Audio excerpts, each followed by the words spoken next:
seats, please. We're about to get started.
All right.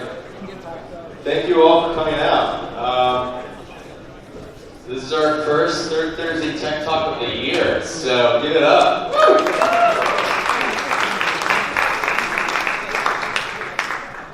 We're really lucky to be here in the New York space. They've been pretty amazing. I don't know who's been to the space before. A few.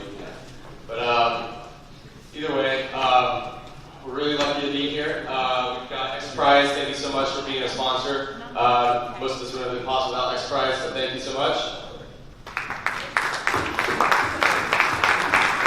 We have amazing, so I guess I should introduce myself, right? So my name is Todd, and I'm the founder and president of AILA Community. I started this about 2 years ago because I was frustrated that I had to go all the way to the website to throw events, and probably, who here came from the west side and come here?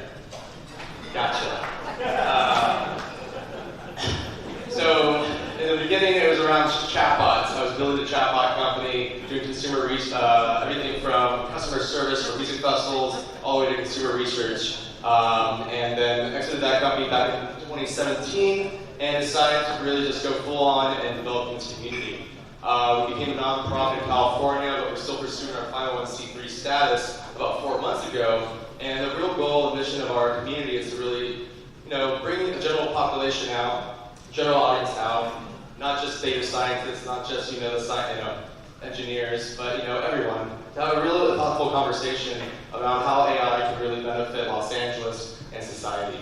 And so we're very much more on the utopian type outlook of how these technologies actually make us better people and a better community. And so we do that through a number of ways. We do that through a casual happy hour every second Tuesday. We throw workshops. We do these Third Thursday Tech Talks. And we actually are even starting off to do some mini documentary series, which we'll be publishing shortly. But before we get started, I'd like to introduce Arturo. Today's his birthday, so let's wish him a happy birthday.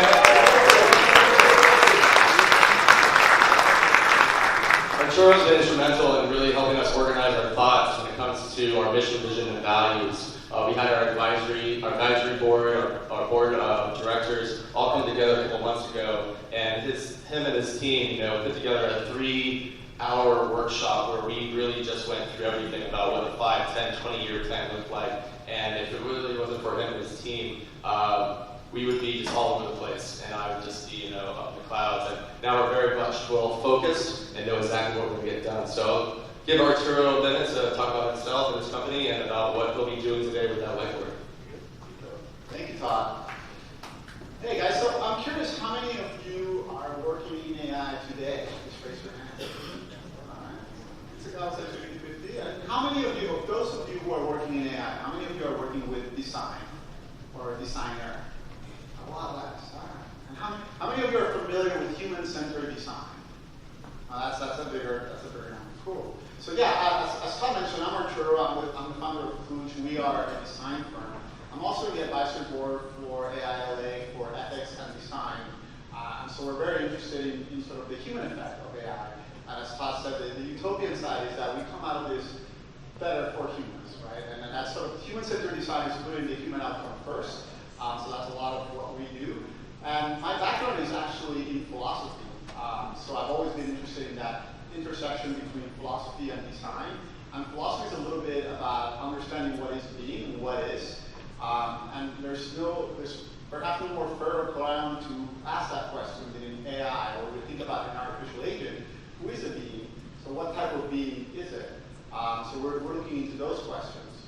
And design, I see it a little bit as the role of the liberal arts, right? It's a little bit of, we're representing the liberal arts in technology and thinking about the human perspective. But all of us are hopefully thinking about the human perspective of technology as we build technology. So we have a technology goal, but it's still for us as humans. And so what we're trying to do is bring a little bit of design experiments today. So I have my team here, Daniel and Suresh. And so we'll be doing a little bit of live scribing, basically contextualizing what these brilliant folks are going to be saying and try to lay it out and try to bring some context to it. If you are interested in design, or if you work in a technology company and want to work with the design team, please reach out to us. But likewise, if you're interested in liberal arts, ethics, humanities, those in terms of how it pertains to AI, please reach out to us as well. We're very interested in continuing to evolve the design conversation or the human conversation in what we bring to this technology event and this wonderful community that Todd has put together for AI LA. So thank you very much.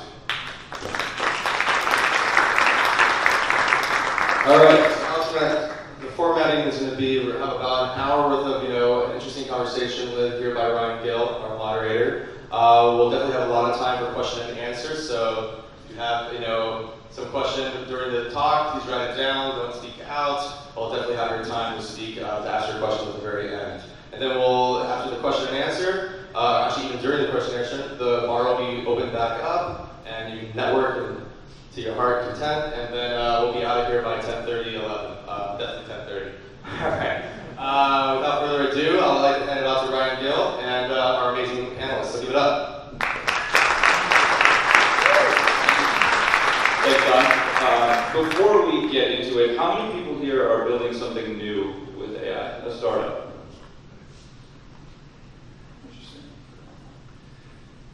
I think the best way to do it is if each of you would please introduce yourself and your fund.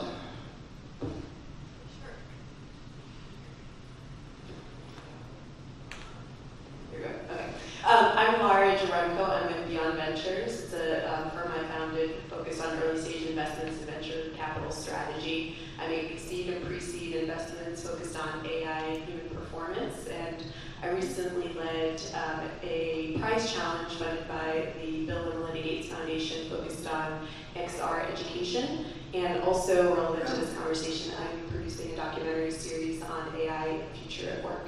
I'm on the AILA advisory board that I recently joined and am so supportive of the mission of the community. Very excited that you're all here. Hi everyone, thank you for coming tonight.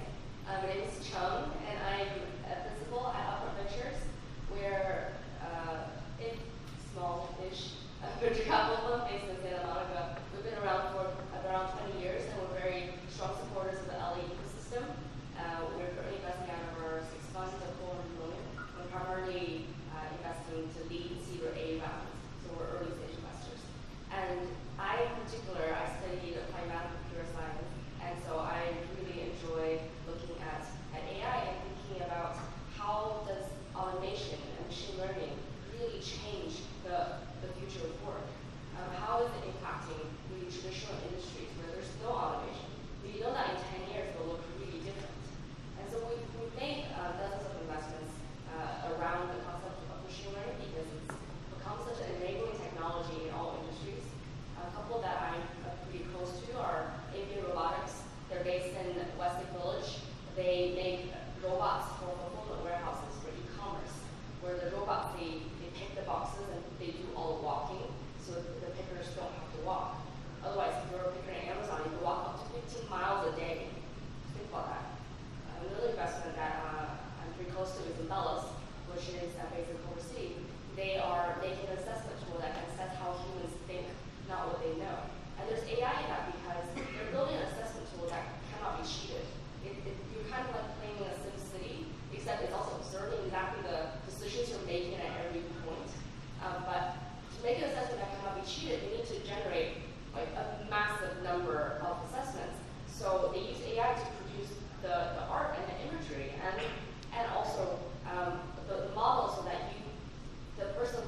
thesis around deep tech. So basically, companies that have some defensible technology around this business. And AI machine learning also, in general automation is one of our core focus. And I think we're in robotics together with Upfront, so that's one of the portfolio companies in the automation space. But we're also generally looking at some enabling technologies for AI, for example, edge computing chips, semiconductors for new design just for AIs or machine learning, and also some sort of automation in very special use cases. For example, AI machine learning for material discoveries and database for new material discoveries, quantum simulations and stuff like this. So yeah, and personally, I was doing my PhD at UCSD, actually statistics. At that time, there's no AI. Statistics is basically AI. I was doing a little bit of work, and I didn't finish it except to become a scientist. But looking forward to meet much more smarter people here. So, and hopefully we can make some investments. So. Awesome. Hi everyone. Good evening, and thanks to AI and Todd for the invitation. So I work with TenOneTen Ventures, which is a seed stage fund based in Westwood. The focus of the fund is on data and data-driven technologies.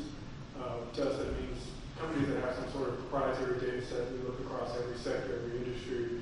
But people who are taking a very data-driven approach. Naturally, that lends itself to a lot of AI companies these days. So people applying AI now to specific verticals, or finding solutions to specific verticals. Also, we look at a lot of computer vision, natural language processing, things of that nature. So we're seed stage fund, and happy to be here. Thank you. So I realize this might be a little bit basic for some people in the room, but if we could kick this off by defining the difference in the keywords and the buzzwords around deep learning, machine learning, machine intelligence, AI, and even more recently we have, like deep recursive learning. And if you could just one by one kind of describe the difference in each of these buzzwords. Yeah, sure. This could be like a whole panel that's going to look at. I think at the simplest, I think like a really tangible way to think about AI in general is hot dog, not hot dog, if anybody watches Silicon Valley. That's really what it boils down to is training to draw distinctions through software, computer vision. And there's deep learning. There's two types. Machine learning is basically you provide the training examples, and then deep learning is you provide a huge data set and you allow the system to create its own conclusions about what those distinctions and parameters are to draw a definition for, like in the hot dog example, what appears to be that based on the outlines of the form. So that's deep learning versus machine learning, and I'll pass it on for some other explanations. I think of it as a Venn diagram. You have machine learning as a Venn diagram, but even bigger than that, it's essentially inference. How do you infer things based on data? So you probably remember doing like a linear regression in school and least squares analysis, but just generalize that to, that just for a quick review of what that is, you have many dots and you try to draw a line that really approximates the dots. That is the most simple form of machine inference.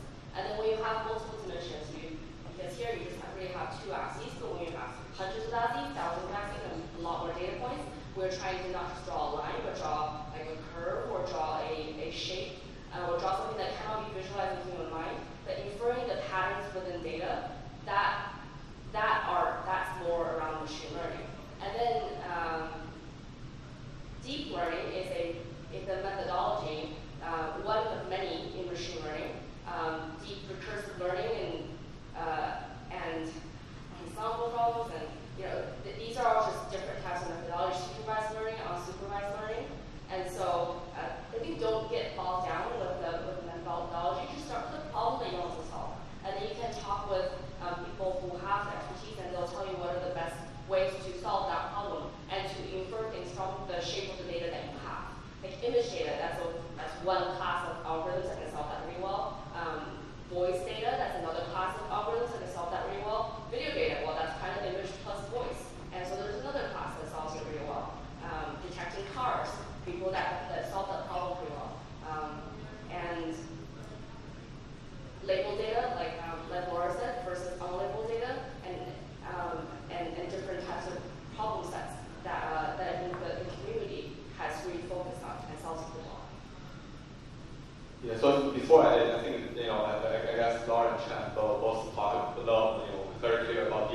machine learning, all that stuff. But what I want to say is I think AI, the intelligence, is not really intelligence now, right? So it's actually quite dumb at some level. So it's artificial dumb, right, at some level. I think the core thing here is so far, at least the machine learning or AI we know of, is basically two approach, right? Statistical approach, which is the inference model, right? So we basically have an estimation model and inference based on the model we were doing, right? And then deep learning is basically an evolution of the statistical model, which is just like a logic model, right? So it's very binary model, it's a very basic statistical model. And then people develop it based on the very basic statistical model, and then do a little feature selections, and then do inference on very high-dimensional data, and become a machine learning, deep learning, GANs, and all the other fancy terms we use. But it's really no real intelligence. So the use case of machine learning and deep learning AI is all very particular. It's a repetitive work, it's pattern matching, it's fuzzy matching, right? So it's really about fuzzy matching and pattern recognition, right? So that's all we're talking about here. Although right now there's a lot of people trying to do more generalized AI research and some other research, but I don't see a lot of breakthrough here, right? Like I guess GAN is some sort of like breakthrough in GAN, but normally I would say pretty much just fuzzy matching and pattern recognition so far. So I would say that's my definition, and it's like a better inference model. I mean, you guys were pretty comprehensive in what you did. I guess maybe taking a step back, and maybe another way to look at it is sort of the evolution of what's happened over the last, maybe call it 5-6 years, and sort of the emergence of that. I mean, I think probably a good place to start was thinking about when the phrase big data was a really important trend.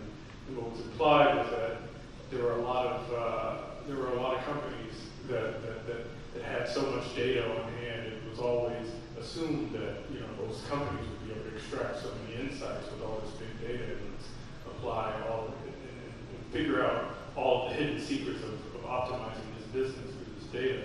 I think a lot of those efforts fell very, very short because of the inference models and because of the models that people were using, and there was not structure or a particular task that people set out to do.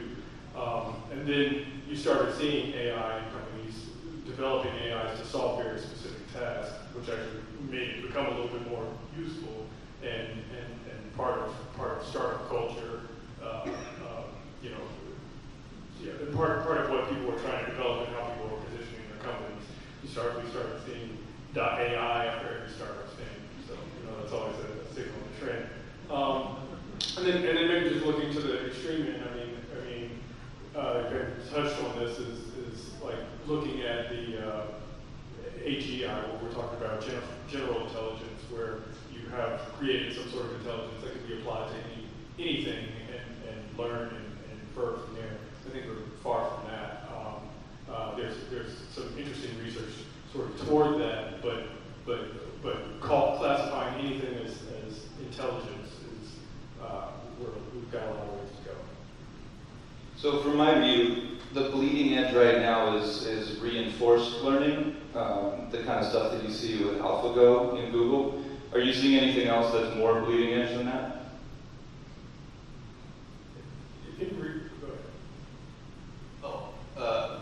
Bleeding edge, reinforcement learning is not bleeding edge right now. It's been bleeding edge for a couple of years. Reinforcement learning is basically a branch of deep learning. Everything we talk about is deep learning. It just basically we change it a little bit. Right? Reinforcement meaning we got more and more data and we reinforce it. Right? That's hence reinforcement learning. Right? So it's not a new thing. I would say the really cutting edge thing in AI is, for example, quantum AI, right? Quantum AI, using quantum computer to do AI algorithms, right? Or generalized AI. That's just really the research focus on. I think reinforcement learning is really helpful for certain tasks. For example, robotic manipulation, arm manipulation, is really useful for reinforcement learning. So you can actually simulate the use case by itself, right? For example, playing chess, right? The computer can simulate use cases, edge cases, then do it themselves. Autonomous driving is good for reinforcement learning, right? But it's not a solution for everything. Right? It's just basically a branch of deep learning. So, but that's it. I think my thought on it. Yeah, I'd also say, by definition, by the nature of reinforcement learning, basically that would be like AlphaGo being able to beat a human at that game. And it did so not by studying specific moves, but by objective-based learning. And so by nature of the fact that it is outpacing human capability, it really has outpaced like our even understanding. This is where the black box can come into play. Like a lot of times we don't even know how the system is arriving at its conclusion. And that opens up a whole other Pandora box of explainability, of liability. But in terms of bleeding edge, I think there's plenty to grapple with in terms of our relationship with this type of schematic. If we were going to frame this conversation with LA specifically, what right now excites you the most about the LA market with artificial intelligence? I would say the thing that excites me the most is the fact that LA is fairly diverse in the types of industries that are already established here, and that we're starting to see people apply AI to specific verticals around LA, and things that we've been historically been known for, aerospace, media and entertainment. There's a portfolio company we invest in called Second Spectrum, which is right down the street, which does computer vision for player tracking for right now the NBA. They're also looking at expanding into other sports. And so to me, it's super exciting. Like that company, Second Spectrum, could not have been built in any other city. And it's like quietly just killing it out here downtown. I'd like to second that, in that LA has such strong tentpoles in the economy in different industries that if you take the talent from there and then you match it with machine learning engineers, people who know how to build these algorithms, you get really powerful combinations. So the company I was talking about before, Panelists, they're building an assessment product that can assess how people think, not what they know. But they hire from Riot Games, I call them. They take from the gaming industry because you have to create a game at the heart of the product. And so where is the best way to get that talent? Another company in our portfolio,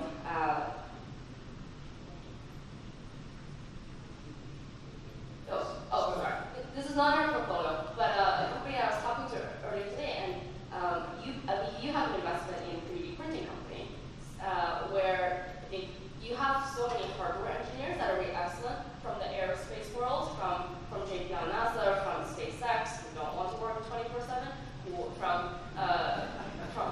Northrop Grumman, from Raytheon, from Virgin Orbit, from all these really excellent aerospace and hardware design, and you match that with machine learning, and you ask, why is there machine learning in 3D printing? Why is that interesting? Well, the machine needs to tailor its calibrate its parameters on how to print different types of metals, how to print different shapes, and how to print in different designs, and it needs to be very accurate, and it needs to really adapt to different circumstances. And what better way to do that but to actually draw data from all the machines that you're deploying and learn from that. So I just think that the power of LA is that we're not just a software economy, that we're actually a very multifaceted economy with many different types of talent that you can bring together to create super interesting startups with AI. And I really want to add on, because I think the company agree with them, and I think we have we have and we need to do differently than Bay Area, right? Like, for example, I think the AI companies in Los Angeles need to be a company like Second Spectrum, right? Like, we have to leverage our uniqueness, in LA to build the best company. For example, if you want to build an autonomous driving company, LA, to be honest, is probably not the best city for you. But if you want to build a NBA player tracking system, if you want to build a movie AI company, I don't know if this is this, but if you want to build something like that, here's the best city, right? So really understand our advantage is really important. Yeah, and I'd also say life sciences, and especially if you expand the geographic radius a little bit beyond LA proper, but really look to Orange County and San Diego. There's so many interesting things happening in terms of diagnostics, and with LA culturally is such a global leader and trendsetter in terms of wellness and things like that. And we're at this really interesting point where we have human sensor data, and we can prevent and predict diseases. There's this concept of deep patient, which is extracting analytics from an enormous amount of patient data to identify diseases and prevent them. And combined with the lifestyle data, combined with the sensor data, I think we'll start to see more and more really interesting healthcare AI companies coming out of LA. You just wrote something about LA specifically with AI. Do you want to summarize that for everyone? Yeah, sure.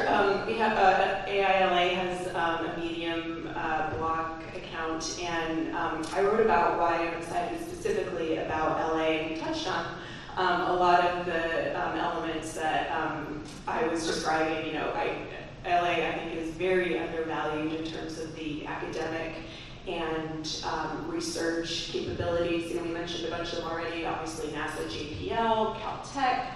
USC has an amazing robotics lab. XPRIZE, our sponsors, are running the AI IBM Watson Grand Challenge right now, specifically addressing UN sustainability goals. And I think that lens of really, which is I think the spirit of AI LA, which is let's wrestle with some of the more humanitarian issues and complexities that all this rapidly changing LA is creating. And fun one, we're the core of and the cradle of science fiction. And it's silly and it's kind of flippant to say, but really and truly, if you look at whether it be video phones or 3D printing in Star Trek, right? Like, in so many ways, sci-fi really does predict the future, and it gives people a visual imagination for what is possible. And there's some really interesting intersections as well. Like, we have the Science and Entertainment Exchange, if any of you are familiar with that. Check it out. So that is basically a resource that is pairing technologists who are who are developing the bleeding edge of one of these technologies, pairing them with storytellers, with filmmakers, with authors, so that they can be more accurate in the stories that they're telling. And with so much unknown, so much uncertainty in the future, and as we talk about imagining this kind of utopian vision of what is possible if AI can truly, unlock abundance for the world and really address some of our biggest problems. We need people with big imaginations, and we need to think about not just the doomsday scenarios, but we need more like the Star Trek sci-fi people.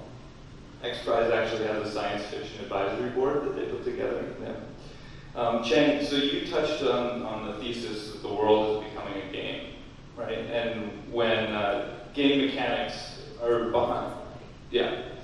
But as you move into spatial computing and you have artificial intelligence behind that, we have game mechanics behind everything, right? And so what that calls into question for me is our relationship with technology.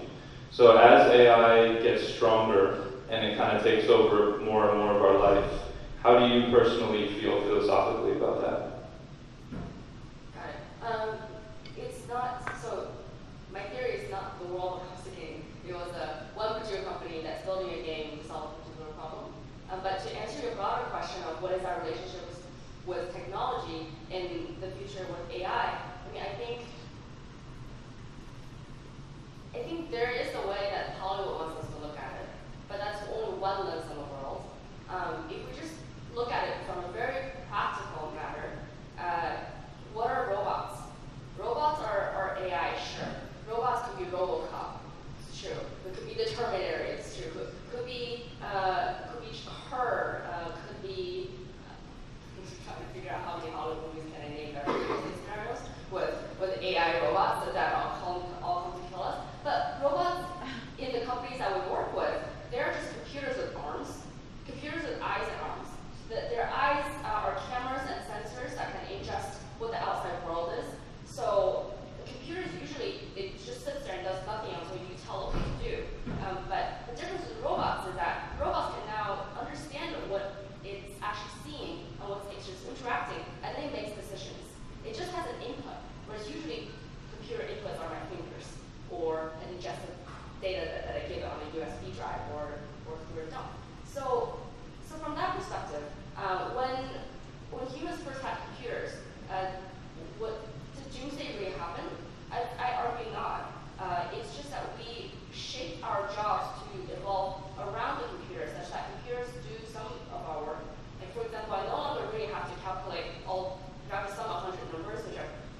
change? Absolutely. They will not be walking 15 miles a day anymore.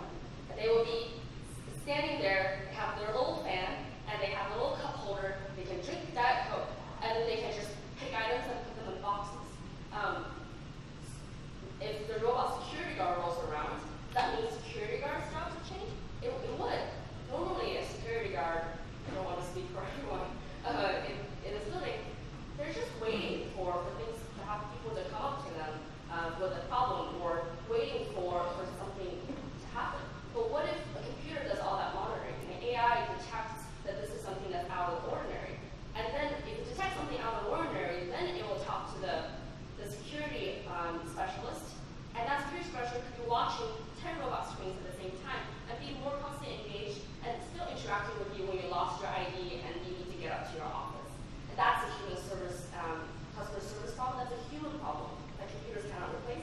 And frankly, I think that's a way more interesting job. You are constantly solving problems. You're still serving people. You're not waiting there for something to happen and you get blamed when you like daydream for 5 minutes and then you can see something.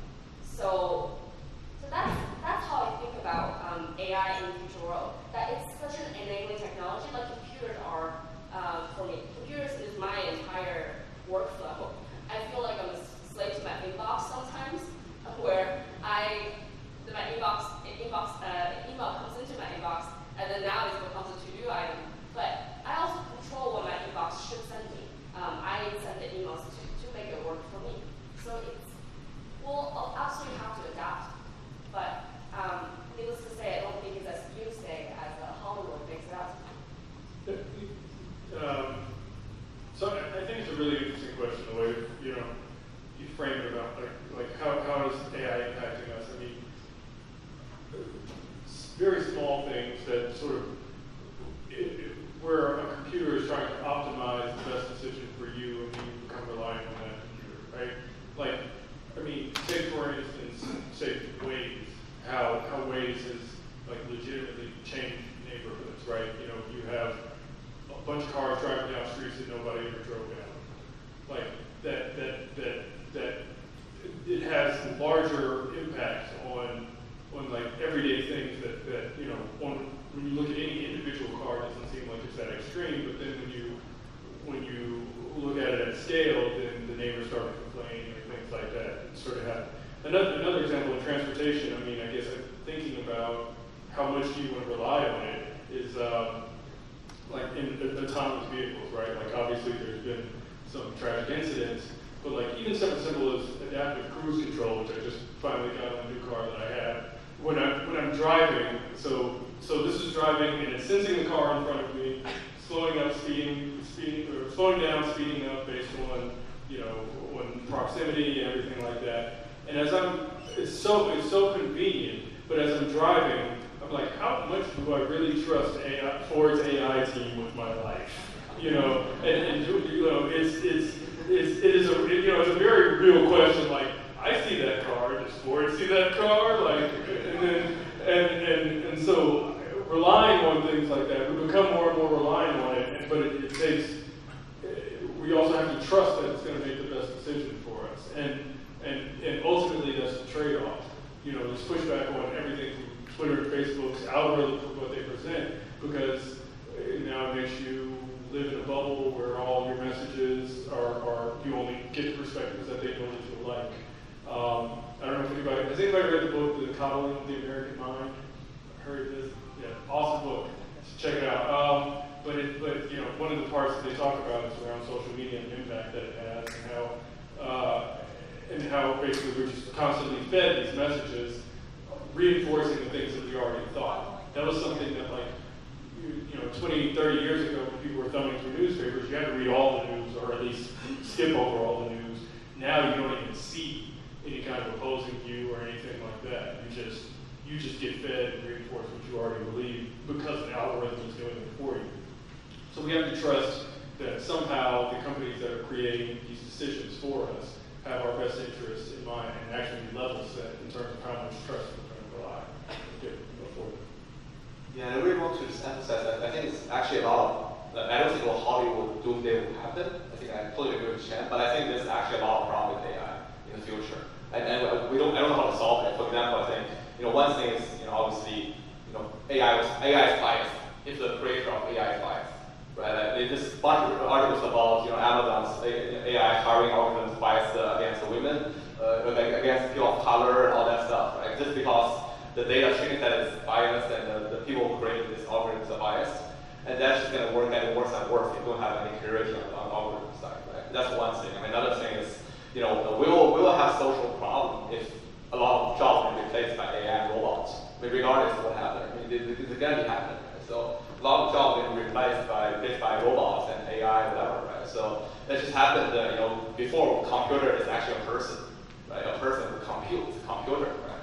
And now this job is distinct, it not exist, right? In the future, we will see a lot of jobs just disappear, right? And what will happen if that happens to 80% of the job on Earth, right?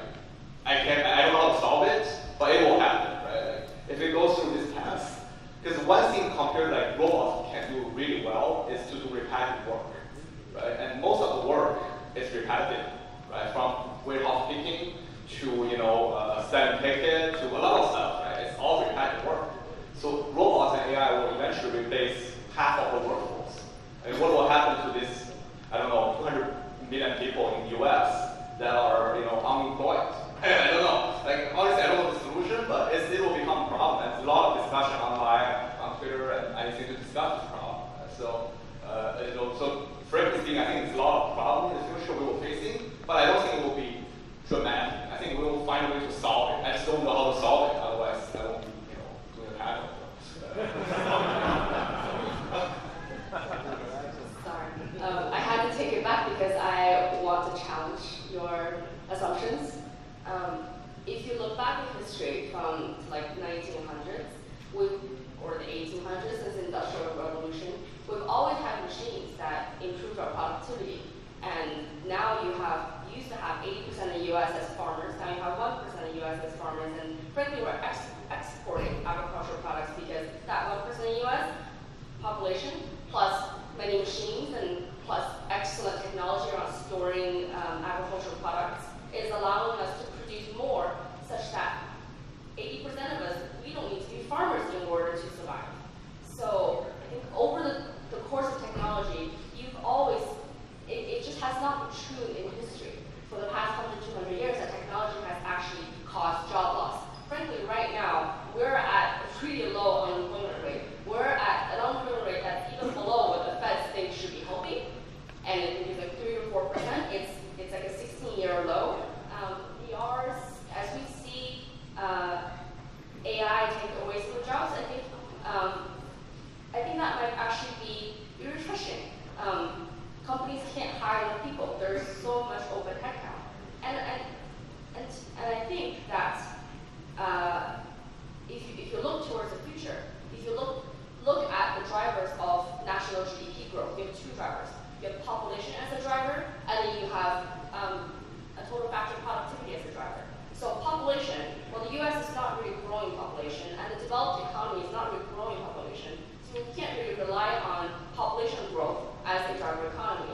And in developed economies, the driver has also tended to be immigration. You just immigrate and import people, but that recently has politically also not been really on trend. So I don't think we can rely upon that as a driver of the economy. So how is GDP going to grow? It's going to grow because every single one of us becomes more productive. We can produce more output tomorrow than we can produce today because of technology that we can use to augment our work. I work with a computer. That's a lot more efficient than just me working with myself. And that computer is not taking a salary, it's not taking benefits, and frankly it doesn't sleep because I'm making it work throughout the night.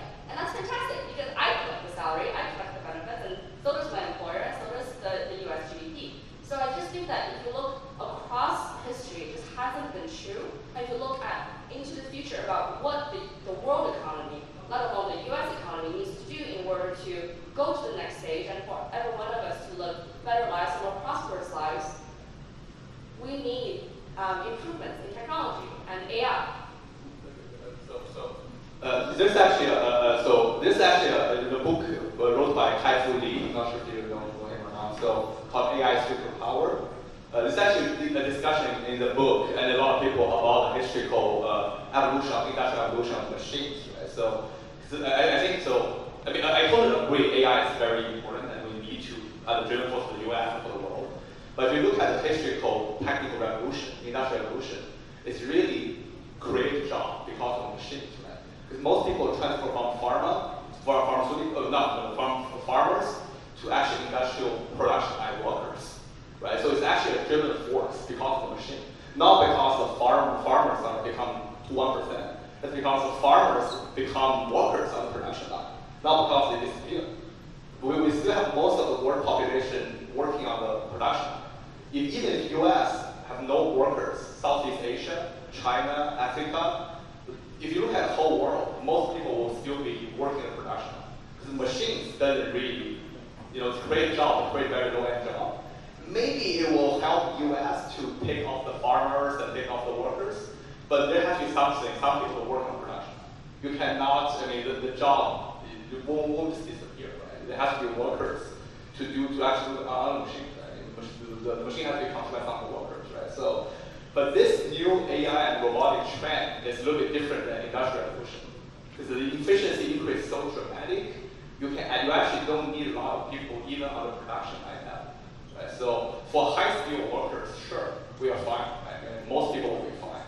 But for the low-skilled workers on the bottom of the food chain, right? Meaning the workers in Southeast Asia, Africa, China, a lot of workers doing steels, production lines, they are out to be out somehow. There's no doubt. It's a proof of efficiency too dramatic. You will see it happen regardless. It's not the same thing with industrial revolution type of increase of efficiency. Right? So I know for a lot of for people sitting here, we probably won't be affected by this sort of changing technology, but there will be people get affected. You will see that already in China, in Foxconn, for example, right? Foxconn is already a huge cut in Foxconn, and people actually cannot have a job anymore because the production has become faster and faster. You have all the robotic doing the chips right now versus the people doing the chips. So you already see that like 50% of Foxconn people will lose their job in the future, and China has no issues, no way to solve it. So it will happen. It probably won't happen to top 50% of people, but it will happen to the bottom percent of people, and that's really the problem comes from socially, right? I'm not saying AI will basically replace every single worker, right? But a lot of the bottom of the food chain will lose their job eventually. And I don't know if that's going to be happening or if the history will automatically adjust and make some sort of change, but I do think that's a problem. So I do think this time the technical evolution is different than industrial evolution, is different than from Stone Age to Bronze Age or whatever. So I do think there's a dramatic difference. So. I think it's also important to remember ultimately that the source of data for AI training is always from humans, right? So there's always going to be a place for humans in that process, but the road to full autonomy is human supervision. So in that type sort of hybrid automation phase with the workforce, what are you seeing most that excites you, or what are you looking for in that area? Well, there's a lot of holes in the current gig economy, for example, and you cited our historically low unemployment rate right now, but I would argue people are underemployed. I would argue that there's a lot of people that aren't participating in the workforce, which is distorting the numbers. And when you look at things like benefits portability, when you look at risk mitigation, when you work at a big company, you're pooling your own personal risk, right? And then when you're venturing off to be a solopreneur or Uber driver or whatever, you are responsible for everything. You're responsible for marketing your services. You're responsible for managing your software and tools and everything. So there's a whole constellation of services that I think will be emerging to support those gig workers. I think education is really interesting. One of the most compelling companies that I've seen in this space is a company called Lambda Academy. And what they do is essentially an income share agreement. So They offer training for data scientists, for developers, and instead of your typical coding bootcamp where the student goes and pays tuition, Lambda fronts the cost of the program, and then they take a defined percentage of your future earnings, capped for 2 years. So it's great because it shifts the burden of a career transition, and I agree with YP that I think this will disproportionately affect the more vulnerable populations. All this rapid advancement automation changes, and programs like this can mitigate the friction of completely changing a job category when you don't have any of that professional background. They've taken warehouse workers that are making like $20,000 a year, and they're making north of $100,000 upon graduating the program. So I think in the skill development, lifelong learning, and then looking at specific ways to kind of plug the holes and where people are falling through the cracks in the data economy are really interesting. I absolutely agree, and thank you for bringing up the point that the benefits, the wealth created by technology may not be equally distributed. And we've seen that capitalism has become increasingly unequal. I think our Gini coefficient, if you look at it, probably has become more and more unequal over time because the owners of capital, the owners of firms, the owners of technology will just become wealthier and wealthier, have become wealthier and wealthier, whereas the workers, their wages haven't increased. If you look at CEO wages have increased like 300 times or something really ridiculous. So I absolutely agree, and I spend a lot of time thinking about what do you do with reskilling and upskilling a workforce. And Lambda School is among many boot camps and many IFA programs that innovative startups in the edtech space, in the future of workspace that are solving the problem. And it's fantastic, but it's not enough. Most of the attention is really focused around engineering because that is the highest paying job. It's easy to get our ROI, but there's a lot of jobs and a lot of step ups that I think are critical for the mass population we're talking about that have less of an attractive starter proposition. For example, to become a registered nurse, you actually get pretty good standard of living, but in order to get that certification, that's really difficult, especially if you have to support a family at the time and you have to work a job. The same as if you're starting from you're an unskilled manufacturing laborer and you want to have a skill certificate, or if you want to get certified in plumbing or to be an electrician, that always bumps your earning potential. But you need to pay yourself through school in order to be able to get that certificate, in order to access those jobs, in order to get the bump. And then in manufacturing, when I talk to an entrepreneur, I actually learned that there's wacky incentives around. They use staffing firms because some of them are legal immigrants, and that's how the company actually protects themselves against legal liability.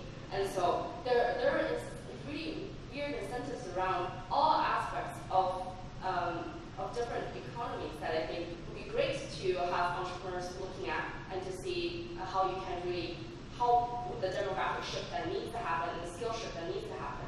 Another statistic I want to throw out there, which is probably like 200 years ago, you really didn't need to go to the liberal arts college today in order to have a good job.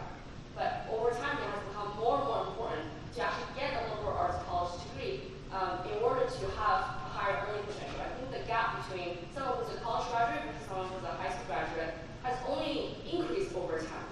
And this is against the backdrop of how everyone knows college is just getting more expensive and rising at a rate that's faster than inflation. And I think my coworker, he has a 1-year-old, and he was doing this calculator online that's projecting how much is need to save in order to afford her college when she becomes 18. And he basically needs to come with $600,000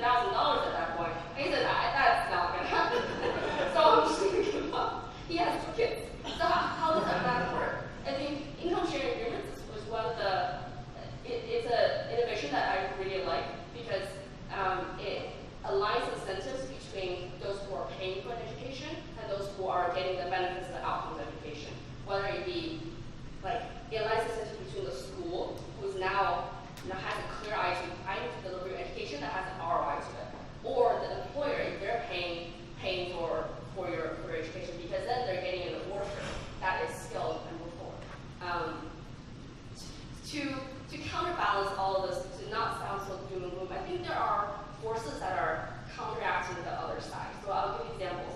If labor continues to be cheap, then there's not as much motivation to automate. If labor continues to be abundant, then there's not as much motivation to automate.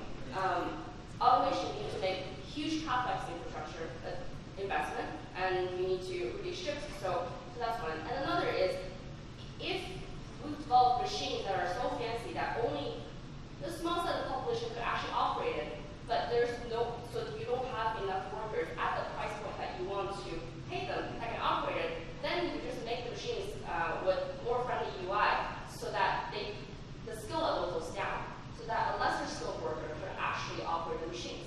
So I think they're counteracting forces in capitalism and in technologists as they develop technology to adapt over time. So I think there's forces in all ways, and I just get I'm really passionate about this. Frankly, I don't think it will happen anytime soon. I think all the things that we see here, I think it's like way in the future. I don't think it will happen, like, to be honest, in our lifetime. So like probably 100 years, maybe. $600,000 college tuition? Oh no, not that. No, that will happen like next year, maybe. I don't know. I think all this like robotic taking everything, generative AI stuff. I don't think it will happen anytime soon. I think we'll have a better AI. I don't think it will be that fancy, and that will be talking about here. So I don't think that will be a problem, at least for our generation. But, All right, I'm getting the signal. We good? One more?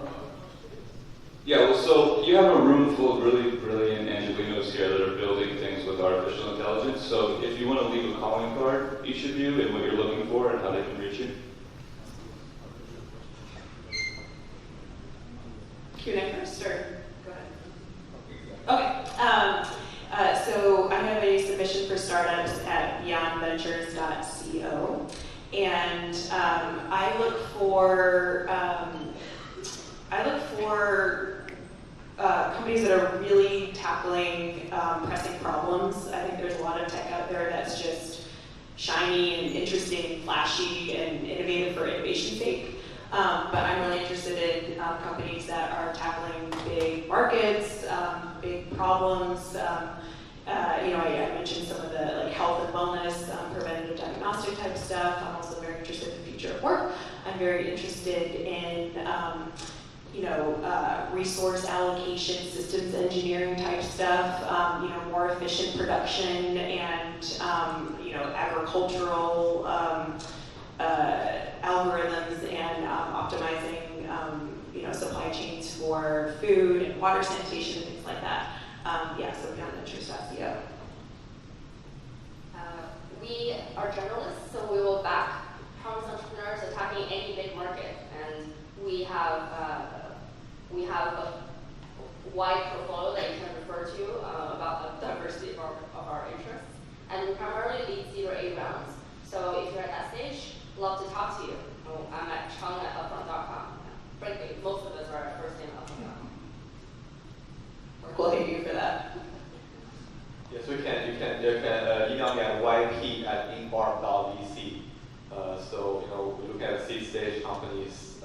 That's for me really. Aside from all good teams, amazing market, good business model, that's almost this requirement. For us, we also look at truly disruptive technologies. So in the case of AI, so using TensorFlow doesn't count as a disruptive technology, right? So it has to be something other than using TensorFlow or pure data analytics. It has some technology behind it, right? So I would say that's the only thing I want to add. But aside from that, welcome anything. I'm Austin at TenOneTen.net. You can really look for, again, generalist funds, or we're looking at every sector, every industry. We're looking for people. I'm okay with you using TensorFlow, actually. If you're applying to a specific vertical, and solving a very specific problem. I guess one of the things that jumps out to me now as an interest is the small businesses. So basically enabling the next generation of entrepreneurs, platforms that do that. I spend a lot of time with them now.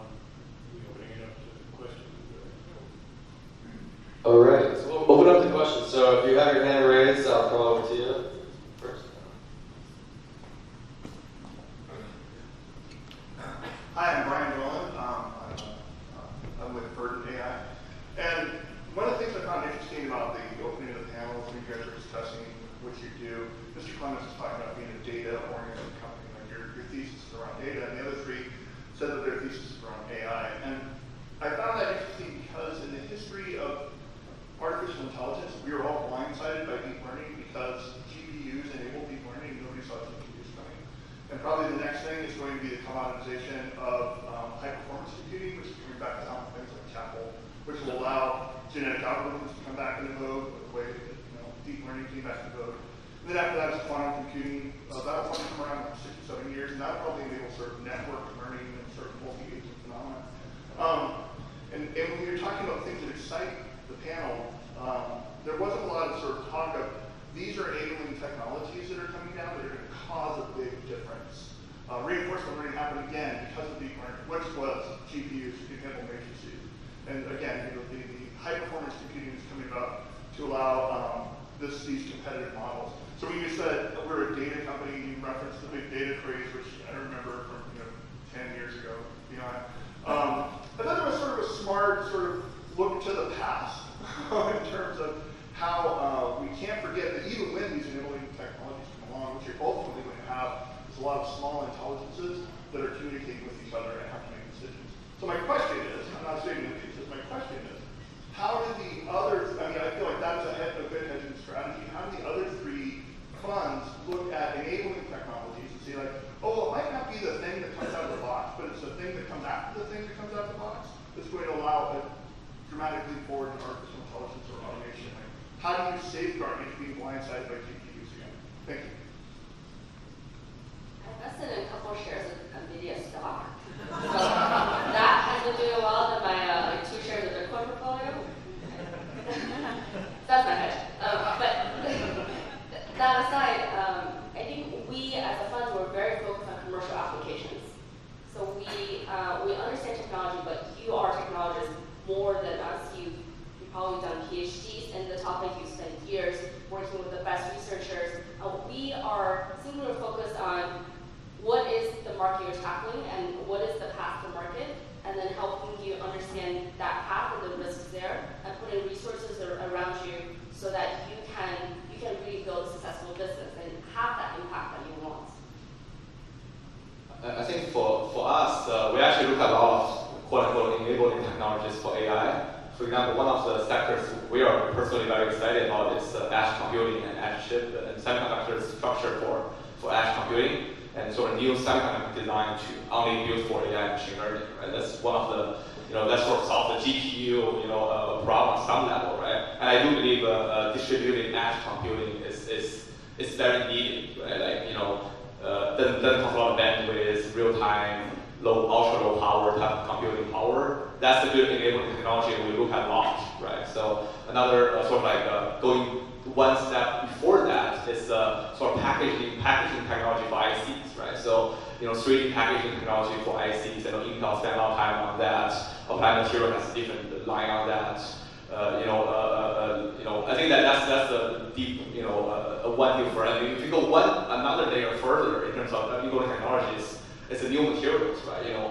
One beyond silicon. Like what's the next material, next generation of material for semiconductors, right? After silicon, what's the next generation, right? Like, we're kind of screwed after 5 nanometers, right? Like, what's happening after 5 nanometer structures, right? Are we going 3D? Are we going at different materials, right? So I feel like that's some fundamental problem in terms of enabling technologies, not only for AI, but for a lot of computing stuff, right? So, but we do look at a lot of this type of computing, this type of enabling technologies, but for us, it's always a challenge of research versus engineer, right? We are not an SF, we cannot fund too much enabling technologies because a lot of them are still university research, right? So, but I agree with you. I think it's important to look at a lot of this more fundamental technology versus application. But it's not so much we can do. I think it's a great point.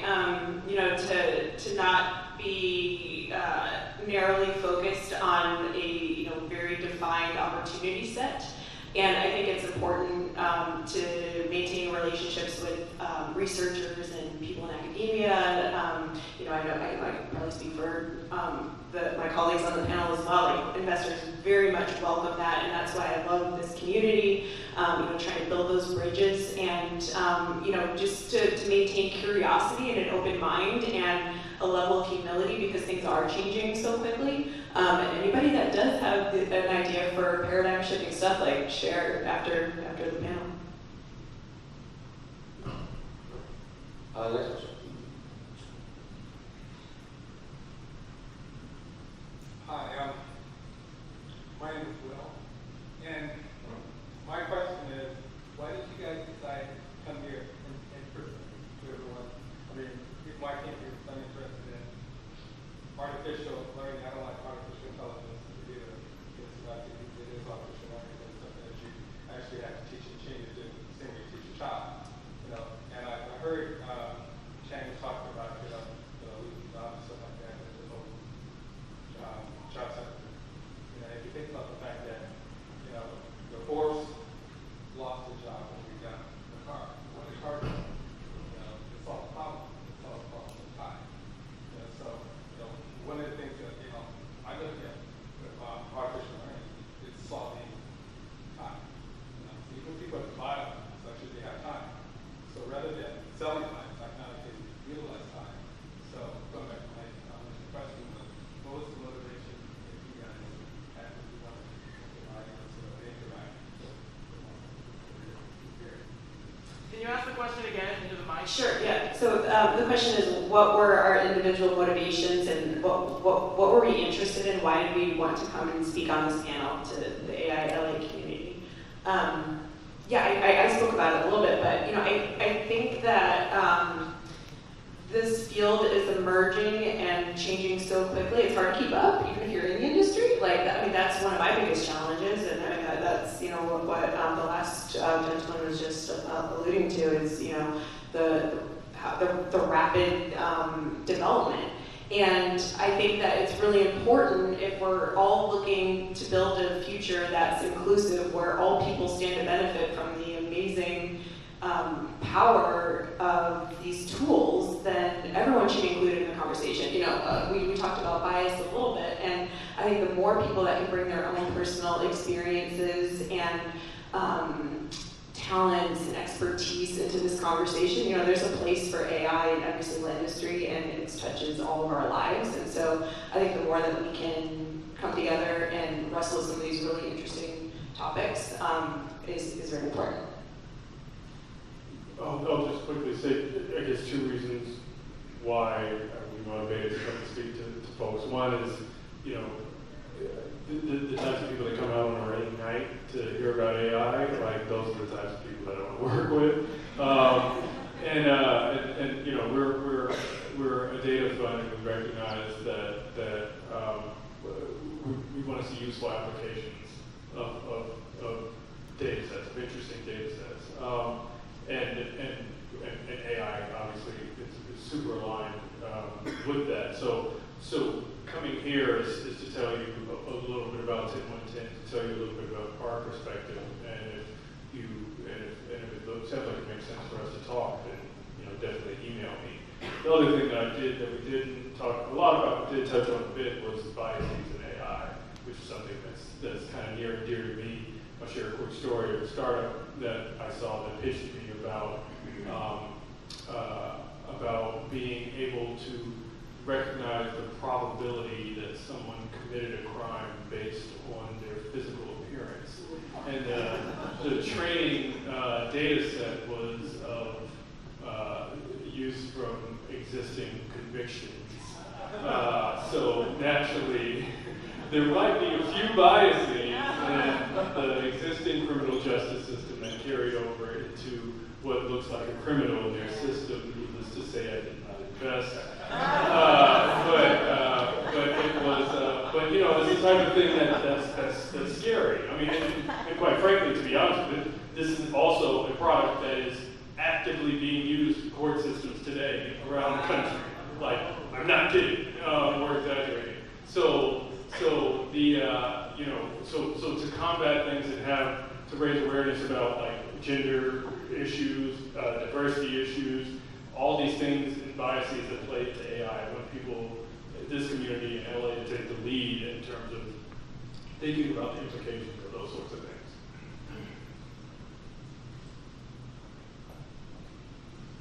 Hi, my name is Danny. I have a question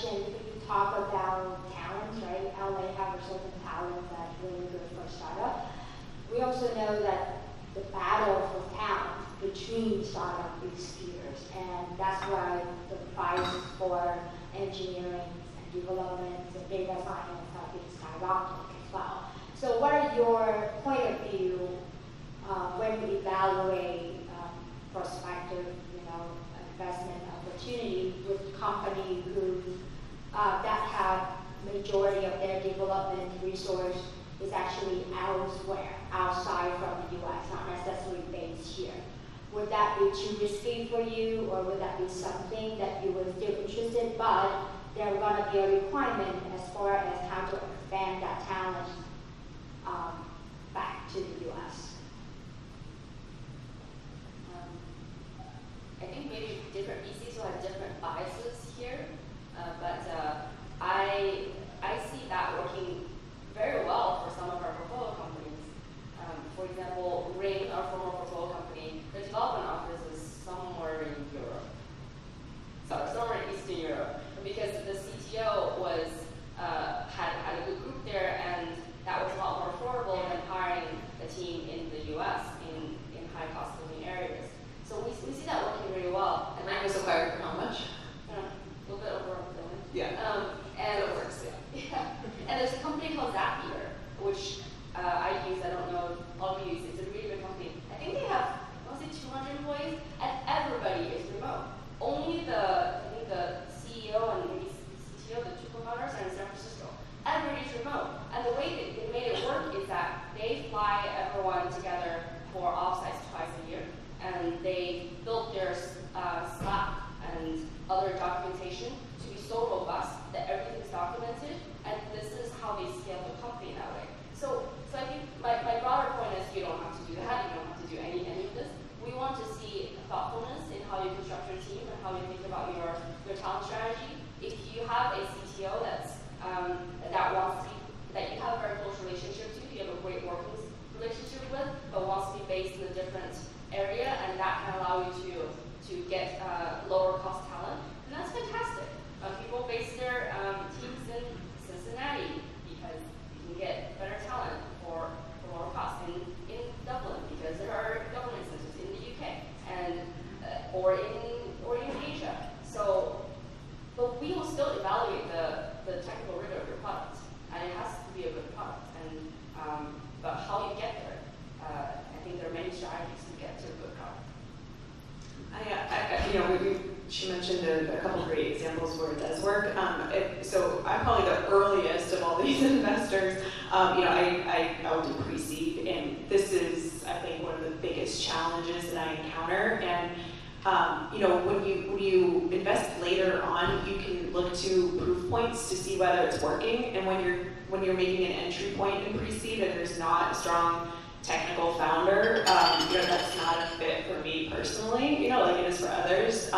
So I always try to counsel teams to try to find a really passionate technical co-founder very early on, someone that will be in it for the long haul with you. And there's examples where it does work. I've also seen examples where companies have spent $2 million and had to re-architect their entire system several times over, and just created mess upon mess and dropped customers and things like that. So yeah, not a fit for me personally, and I would try to get a technical co-founder as soon as possible. Good evening, Jim Caravala, Off-World. Thanks for your comments on the panel, very interesting. I'd like to ask a question about the pace of technology development we're in at the moment.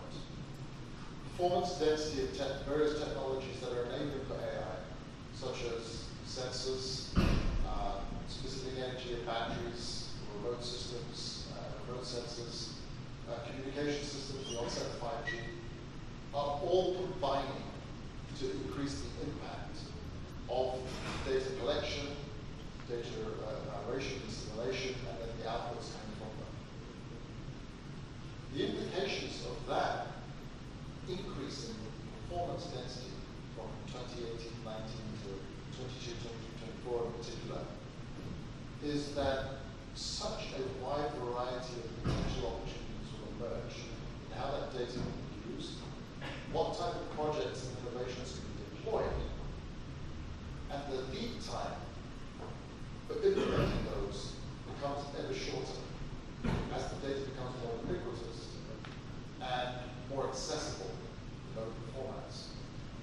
So I'd like to understand, as investors claiming or claiming to be focused on AI, how are those changes of increasing technology, performance density, and accelerated change, how are those changes affecting your decision cycles of how you choose to invest, and what stage of risk reduction, and exposure you're willing to take as you go into this area of investing into these new ventures? I just want to clarify the question a little bit. So are you talking about how we're facing the fast-changing fundamental technology that enables AI, or how do you think about it? So you, in your decision-making process, 10 years ago as an investor, you might have been able to take a more seasoned view of where this market might go, where that company might go, and what the pace might be in 2-3 years' time. The rate of change right now, from a technology perspective, competitive perspective, and even from just cultural change due to onsets of competitive factors outside of the control of that company you're investing in, can cause a great deal of uncertainties for you as investors. So I'm curious to understand, in this particular field, how you're making your decision-making process compared to, say, 5 years ago in computing or technology. What is particularly changing? What might change in 2 years or 4 years, so that startups and early-stage companies like ours, who are positioning ourselves for growth and expansion, know how to communicate with you guys and what your needs are? Yeah, I think this first one, I think I'll basically go back to Chang's conversation about market and good product, right? I think a lot of things we look at is to have a good team, good market, good product, right? So the enabling underlying technology is important, but I think more importantly, we still, no matter it's 5 years ago or right now or 10 years ago, I would assume most investors will still be looking at your team composition, your market, and your product, right? So I think regardless of the timing and regardless of how fast the technology will changing and stuff, I think that's the 3 things that are very important. Yeah, so I think I look at it in a pretty specific way in the sense of one of the things that we're probably, that we don't do is we don't invest in a lot of infrastructure or like they're great at that.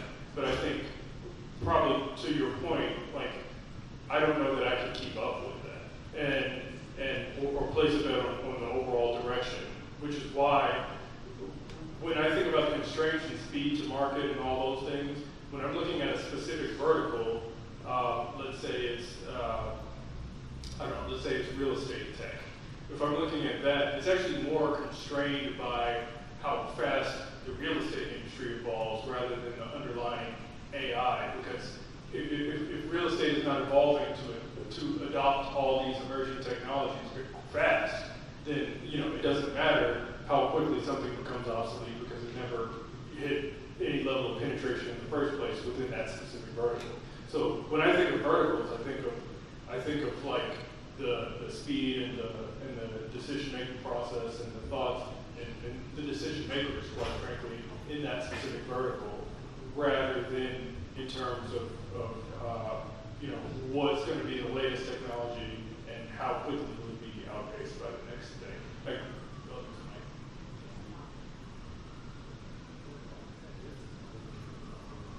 All right, hey guys, thank you so much for coming.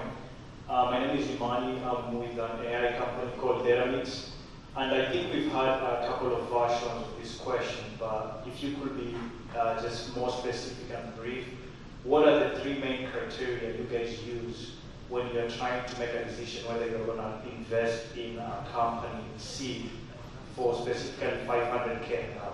You know somebody? Yeah, I do know someone. Thank you. I like that flavor, by the way. So for us, first is the team. Definitely always a team. We look for people that are I think probably all of us would say team. We look for people that have capabilities that are specific to the problem that they're trying to solve. We look for balanced teams, so for us specifically, we look at business and technical talent to be on the founding team. Secondarily is market. We want to make sure that it's a market large enough to create the types of opportunities that this could be a massive business. Every investment, we'd love for it to have the ability to return our fund. Without getting into the dynamics of what that math looks like, you have to have a pretty big, you're targeting at least a pretty big outcome. And then lastly, we look at product, and I guess in looking at product, I think we do a lot of diligence understanding. If we're not the customer, then we want to talk to your customers as well and see if the reasons why they're using you are the things that you say you're creating the company for, and if that's aligned. So.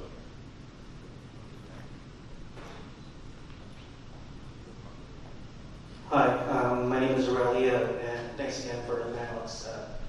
Really interesting discussion. I really like the discussion about potential gap that technology brings with the benefits of technology not being equally distributed, potential widening income wealth gap. And so with that said, I was kind of curious, and maybe it's a bit of a more of a meta question with specifically to you guys. Like personally, I'm kind of curious to hear what your personal career paths have been. You talked a little bit about your background, but your personal career paths to get to where you are now, where you guys are decision makers of how to deploy capital and how to spread out this distribution, right? Like specifically, like some of your founders, principals, partners, like how did you amass the capital to get to where you are, or how did you convince the people who have the capital and know to have you guys be the decision makers? So just kind of curious if you guys are willing to share. I have kind of probably a little bit of a non-traditional background. I started out as a CPA, and I did M&A consulting for a couple years. I did investment banking for a couple years, and then I previously lived in Austin, Texas, and I headed up the endowment, and I headed up venture capital for the endowment at the University of Texas, which is $45 billion now, one of the biggest in the country. And I was investing in funds. At the same time, I always had an entrepreneurial streak of my own, and I co-founded a 3D printing company, bootstrapped. And I think it's really important for investors to have operating experience. It gives you a lot of empathy for founders. You know how to actually add value to them. You know where the skeletons might be buried in team dynamics, and what's really going on. So yeah, and I worked with Gates Foundation and TechStars, and built the strategic consulting practice, and have LPs just gradually building the fund over time. I started as a consultant, similarly, and it was not my thing. I really didn't like working with big companies to solve big company problems. Next I did is I co-founded a startup, and I found that that was a lot more my thing, because I get to work with a group of people who are passionate about the same things I am, to build towards a world vision that are really inspiring and gets me up and excited to go to work every day. I joined another startup because I wanted to gain more experience on the excellence of startups, because the thing with doing my own startup is I felt like I was making all the mistakes in the book, and I felt like I couldn't just make all the mistakes and still come out on the other side whole. So I thought the best way is really just to learn from other startups. And now it's really interesting on the other side, because when you're in a startup, VC world is totally opaque. They all look the same. There are thousands of us. Right now there's 4 of us. We look pretty similar. We're all invested in AI. We're pretty different. But it's pretty opaque on the other side. Like, what are the incentives that are driving their decisions? How do they make decisions? How do deals actually happen? Because you're just building a relationship with not just a fund, you're building a relationship with an investor at one fund. And your experience with any investor from any other could be really different, could be night and day. One could be really helpful for you, and one could really be disastrous. And it's kind of a marriage that doesn't have divorce clause to it once you actually sign the deal. So I find it pretty interesting to have experience on both sides, to Laura's point, to have the operating experience so I can empathize with founders. But now so I can see more broadly and work with entrepreneurs across different countries.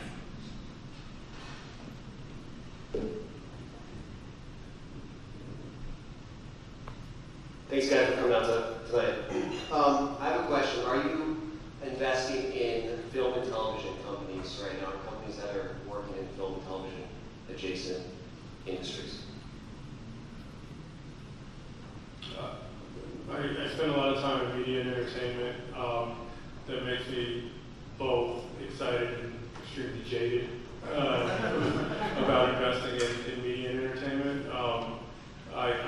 If it fits our thesis around data, then I'd be happy to take a look.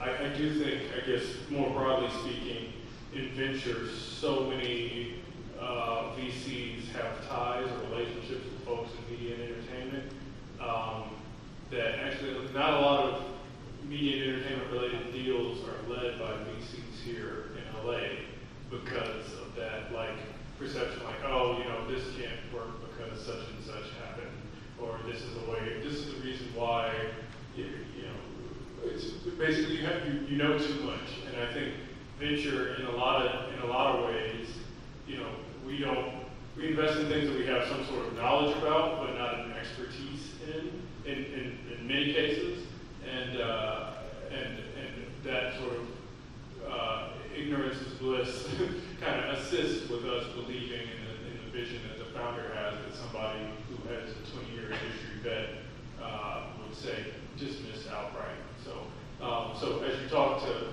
people, in LA, your media and entertainment, as you talk to investors, first ask that question, but then also ask about their perception of media and entertainment investments generally.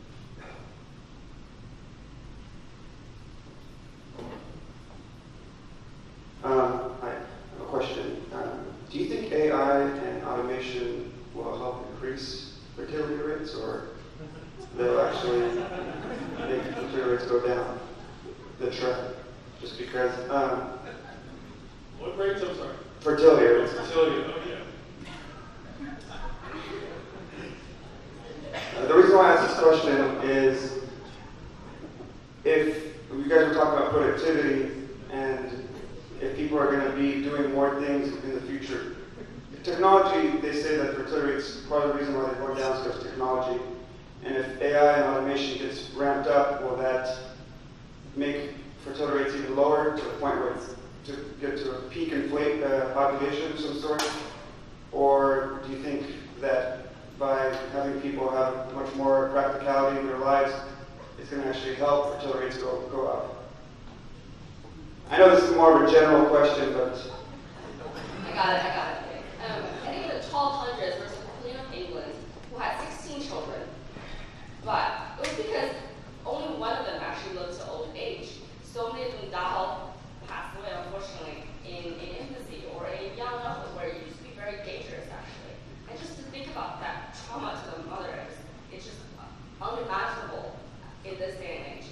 So, to your question of, has fertility rates been decreasing? Yes, over 1200s to today, because of better healthcare, because of longer lives, because we no longer need to have children in order to harvest your farm and to increase your food production. And will technology continue to decrease?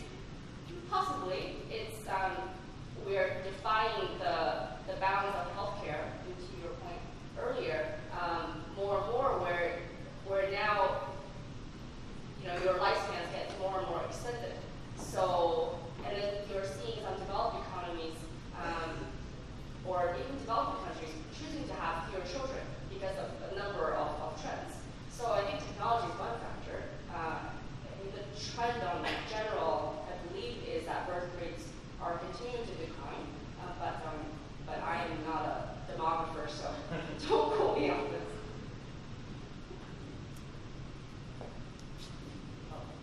Thanks. I have a question. I have the same question as that person right there. But the opposite. If an opportunity fails, is it because of bad team, bad product, or bad market? And when you make can you talk a little bit about how do you evaluate your mistakes and how do you make it? How do you predict better? I'll take that because I addressed the first part of the question. So no, that a VC passing is not an exclamation that we think that the company is going to fail. It means that in a lot of cases, so I'll look at probably about 100 deals a month, I invest in about one. So they're probably about, I'd say the top 10% are all companies that I believe will go on to raise funding, and probably should.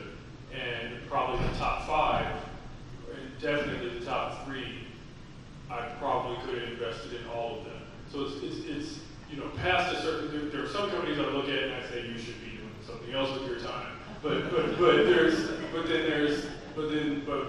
we're talking about the companies that like have a lot of their stuff together and get there and get really far in the process, and in our process in particular, I think that so many times it comes down to like to intangibles and things like, do I want to work with this person? Like, do we have a conversation? Is the problem that they're going after really, is this going to be the type of thing where I think and I wake up in the middle of the night and have ideas for what's going on, or not? So it's like, it's, in no way should it be a reflection of like, I don't think that this is going to work, because that's usually not the case for companies that are again in the top 10% at all. So yeah. Anyway. I think there's also a consideration of venture returns, because that drives my math different from the way it drives Austin's math, and it would be very different from the way it drives your math. Yeah, I think it's like a lot of articles that just happened last week about the non-venture fundings. So basically, reject by venture doesn't mean anything, right? In fact, if you look at statistics, and we're all AI person here, if you look at statistics, the best way to make you a billionaire or make you rich is by self-funding bootstrap and build a real business. Not saying venture is not real business, but venture has an extremely high fail rate. Right? If you take venture money, you have 95% chance of failing, or 90% chance failing, by statistically speaking, right? So I just don't get discouraged by reject by VCs. It means nothing, right? Yeah, for real. Right? So. I would say that definitely reach out for feedback if you can, and a lot of times we have seen companies that are similar to yours will have a perspective on the industry, get multiple perspectives. Like, we talk to people that are experts in their field, so we suspect that they do know more about this. And the conclusion that I drew on an hour and a half of addressing a particular problem in 2 conversations with you, of course, they're not going to be as informed as you are in terms of the problem that you're solving. So while it would be unlikely that I give you any specific insight that you'll agree with about the overall problem that you're tackling, like maybe some tactical things about how you're going at it, I might have seen some things that have worked or haven't worked that would be useful feedback for you. Thank you, guys. My name is Joe Rogers. I have a startup called Work.ai, and my question is it a turnoff if the startup is a public benefit corp, where a percentage of revenue is going to go to some sort of public good? The reason I ask is because our product has something called expertise capture, which is going to clear out a number of seats in these high-rises, so it's not just for blue collar. And the technological innovation was cool, that's how it started. And then I realized I felt really bad because of the problem that was being created. So came up with this idea for a percentage of revenue going to a nonprofit to assist the transition of displaced workers from automation into the next area of vitality. Now, if you're an investor and you're looking to maximize the last penny, they don't want to hear about your do-good thing. They want to, But then there's social investors, which are kind of over here, and this is tech. That's my thing. So, what do you think? So while let's take this to the logical extremes. Like, I don't want to invest in a nonprofit, right? And on the other side, I don't want to invest in the most evil company in the world, that facial recognition criminal thing I just explained. So there's obviously somewhere in between is where we want to land. If I don't believe in your mission, or if this feels like a tack on that you're trying to do, and it doesn't feel authentic, then I don't think it would be worthwhile. But like, if this is aligned with what you believe and at the core of the business, something that you find like foundational to your business succeeding, then and a portion of the profits have to go to that, to me that's totally fine. It's totally acceptable. And as far as structurally, my understanding of B Corp is not necessarily a legal designation. It's more of a like public-facing outward thing that I guess I don't know how to perfectly define. It's not a B Corp, which you can certify for after creation. This is a Delaware of PBC. Okay, so yeah, so structurally, if we can't invest in it, yes. And it actually is structural because we're basically building out communities, and there's sort of a flywheel effect where the knowledge kind of comes back in. Sure. I mean, so we have companies all the time that they have a mission, right? But all of our companies have a mission for why they're even doing this, and usually it is for public benefit or greater benefit, and you know, all her to make the world a better place. But really, in their own way, they're all trying to have a positive impact. The really cool thing is we're actually using crypto in the marketplace behind the scenes, so we're going to use that to put people back to work.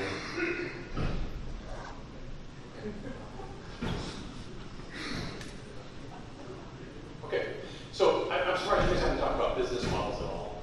So I'm wondering what business models you've seen that AI has enabled that you're fascinated with, or even in the business models of the last 3 companies that you invested in, particularly not consumer's exciting, but have you seen any business models that have excited you that AI has enabled? There's a really cool one that I've been spending some time with in the industrial automation space, and it's the technology is creating a digital twin for manufacturing facilities to optimize systems engineering.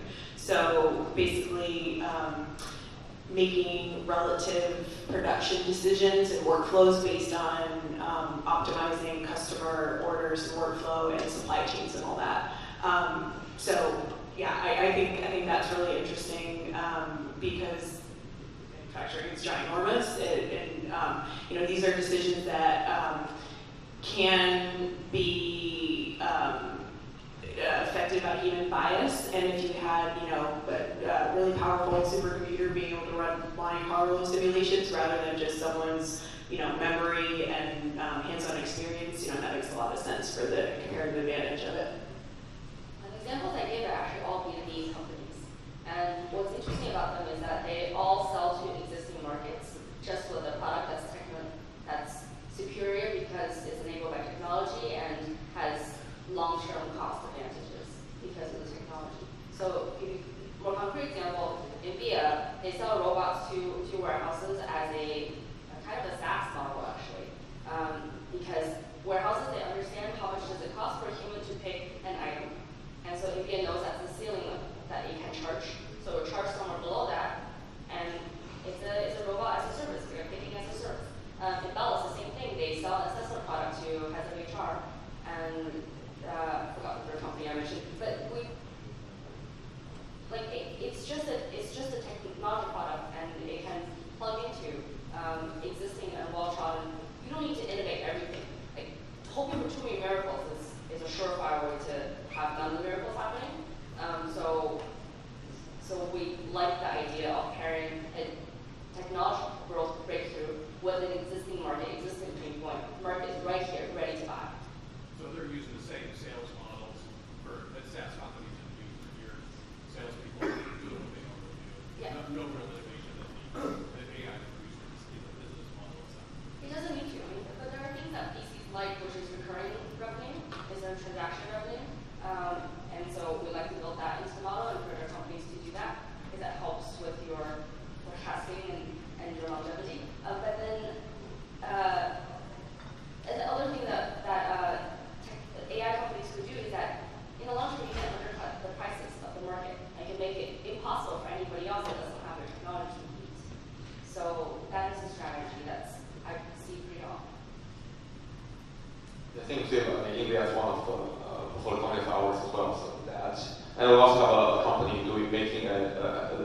co-processor chip for local inference, edge inferences, right? So that business model is very simple. It's sampling to customers, and if it fits their spec, they buy your chip, and then you ship it from your foundry once you finish fabrication out. So I think business model-wise, it's no real innovation. It's really mechanical innovation, but it's still I would say, unfortunately, it's very traditional business model, like sales team at some level.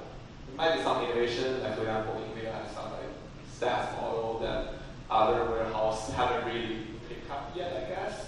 That's kind of bring the software business model to hardware space. I guess that's the one innovation from a business model, but it's not really that innovative. It's just a very interesting trip, I guess.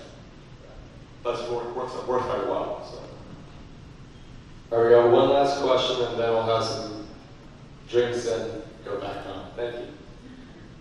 Okay, so pressure with the last question. If we say, AI, there's machine learning and not machine learning, and the machine learning is deep learning, not deep learning.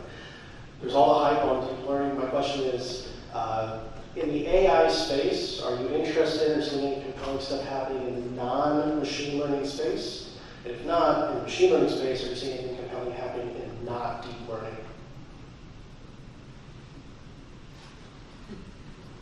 Super complicated, hard question.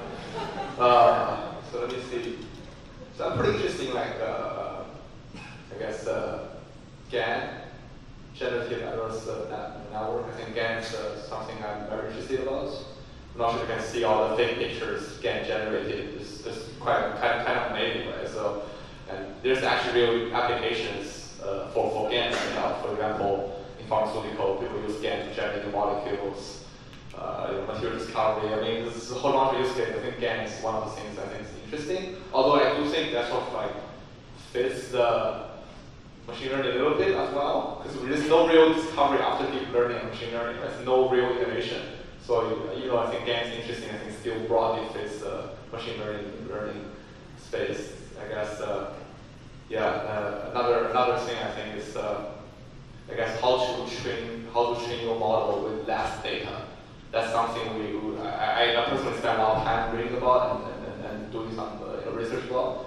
Obviously, TenOneTen is very interesting data, but the data is very hard to get nowadays, right? So how to train a model with very efficient data set, less data set, maybe even simulated data, right? So that's just very important. So I'll be interested to learn more about researching that particular field. We're not prescriptive about what technology you use. But we ask, why do you choose that technology, or why does it matter? So I talked to, for example, a lot of AI for hiring startups. They all sound the same from the outside. We use AI to help you hire. We source all these candidates for that fantastic because we're scrape LinkedIn and we scrape GitHub and we merge all the data together, and there's a network effect because now our companies can share data. The stories all sound the same. But what matters is how good are actually the candidates that they're generating.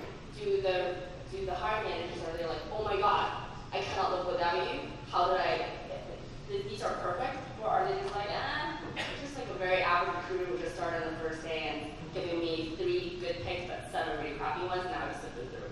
So we look for why, we look for ROI, and we look for business case.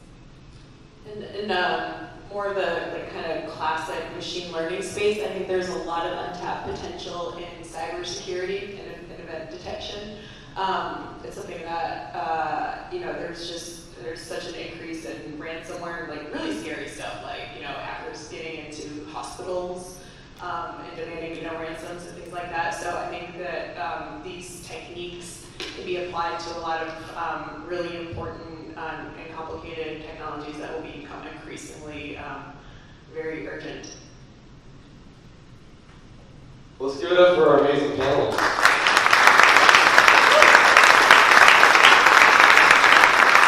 And of course, our awesome moderator, Gill. Now, it's not just me doing all this. We definitely have a great team. So I'd love to give it up for Charlie, who's instrumental with our live streaming right now. So Charlie there. Jorge, who was checking you in the beginning, he also is the one that designed so thank you, Jorge. There he is. Thank you. And thank you to all of our advisors, our board members, and of course, like our community. We wouldn't be doing this if it wasn't for you. So please keep on coming back. Tell a friend. Next month, we're focusing on AI in the classroom, and we're collaborating with Google. So this time, it will actually be on the left side. We'll be in the Spruce Goose, but make sure that you're on our guest list, on our newsletter. We'll be shooting off one probably in 2 weeks. We're very much not about spamming you, but thank you so much. There's at least an hour left at this time, so please network, meet each other, and yeah, keep on coming back. And thank you so much. Get home safe and enjoy a glass of wine on me. Thanks. But 1 second, we've got a birthday here that we definitely need to say happy birthday. So can you please all help me sing happy birthday to Arturo? A 1, a 2, a 3. Happy birthday.